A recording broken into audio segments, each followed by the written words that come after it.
ఈరోజు మా ఊరిలో శ్రీ దుర్గమ్మ బంగారమ్మ దేవాలయంలో ఆషాఢమాసం సందర్భంగా గోరింటాకు పండుగ అత్యంత అద్భుతంగా జరిగింది.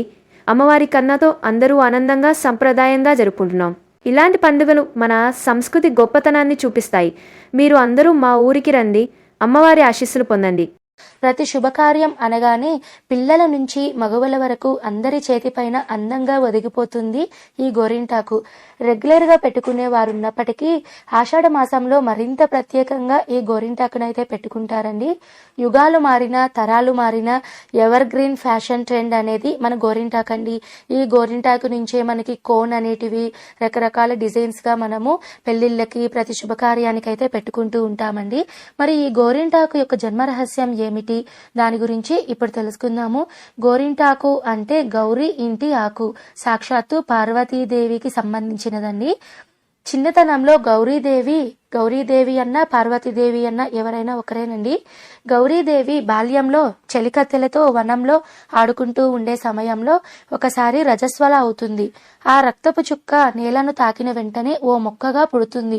ఈ వింతను చెలికత్తెలు చూసి పర్వతరాజుకు చెప్పగా పర్వతరాజు సతీ సమేతంగా ఆ ప్రాంతానికి వస్తాడు. అంతలోనే ఆ చెట్టు పెద్దదై రుధిరాంశతో జన్మించాను, నా వలన ఈ లోకానికి ఏదైనా ఉపయోగం కలదు అని పర్వతరాజుని అడుగుతుంది. అప్పుడు పార్వతీదేవి అంటే గౌరీదేవి చిన్నతనపు చేష్టలతో ఆ చెట్టు నుంచి ఒక ఆకునైతే కోస్తుందండి. ఆకును కోసిన వెంటనే గౌరీదేవి వేళ్లంతా ఎర్రబడిపోతాయి.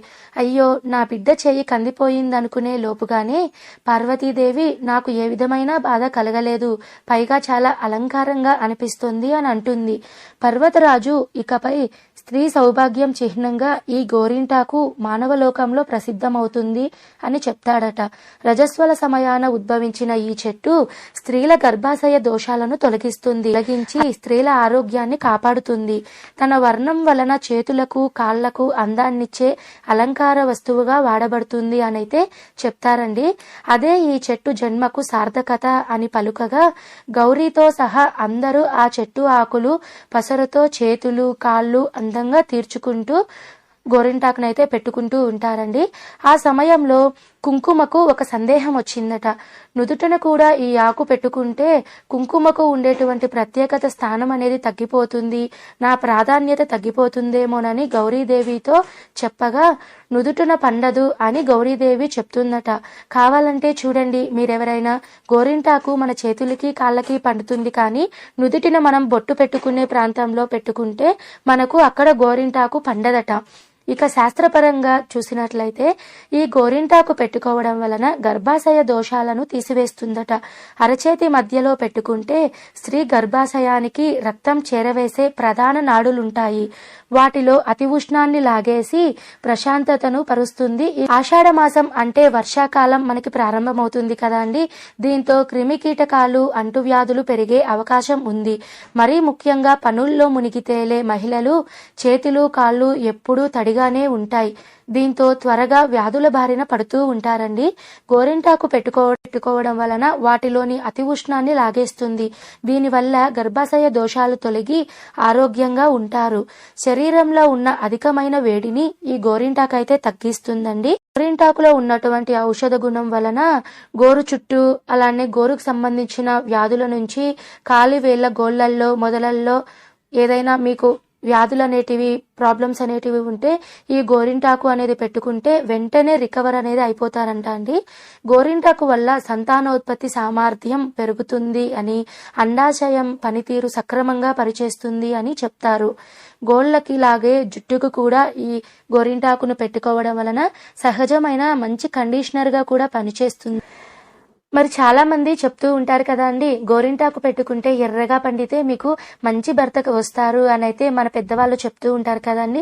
అసలు మొగుడికి ఈ గోరింటాకుకి ఉన్న అనుబంధం ఏమిటి అంటే స్త్రీలోని స్త్రీతత్వపు హార్మోనులు వాటి యొక్క పనితీరు చక్కగా ఉన్నందువలన దేహం కూడా అందంగా ఉంటుంది. అలా లేతగా ఉన్న చేతిపైన ఈ గోరింటాకు పెట్టుకుంటే మరింత అందంగా పండి కనిపిస్తుంది. ఆ పండడం అనేది ఆ మగువ ఆరోగ్యాన్ని సూచిస్తుంది. ఆరోగ్యమే మహాభాగ్యం అని అంటారు కదా అండి.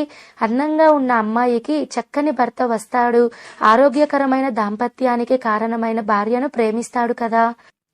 పెద్దోళ్ళు ఏం చెప్పినా మరి ఓ 10-12 మైళ్ళ దూరంలోనే చెప్తారు కదండి. మీరు ఎలాంటి సందేహాలు పెట్టుకోకుండా ఈ గోరింటాకును మనం శాస్త్రీయంగా ఆదరిస్తే మనకు అన్ని రకాల ఆరోగ్యం, ఆనందం. సంవత్సరానికి ఓ మారు గోరింటాకు పుట్టింటికి పోతుందండోయ్ అంటే పార్వతీదేవి దగ్గరికి వెళ్తుందట. ఆషాఢ మాసంలో అక్కడున్నప్పుడు కూడా తనను మర్చిపోకుండా ఉండాలని, తప్పకుండా పెట్టుకోవాలని గోరింటాకైతే పార్వతీదేవిని కోరిందట అండి. కాబట్టి గోరింటాకును పార్వతీదేవి ప్రతి సంవత్సరం ఆషాఢ మాసంలో పెట్టుకుంటారంట. కాబట్టి అప్పటి నుంచి ఆషాఢ మాసంలో ఈ గోరింటాకు పెట్టుకోవడం అనేది ఆనవాయితీగా వచ్చేసిందండి. ఓకే అండి, మీకు ఈ వీడియోలో క్లియర్గా అర్థమైంది అని అనుకుంటున్నాను. మీకు ఇంకా ఎవరికైనా సరే ఏమైనా సందేహాలు ఉంటే కామెంట్ చేయండి. ఓకే, నేను మరో మంచి వీడియోతో మీ ముందుంటాను. Thank you for watching.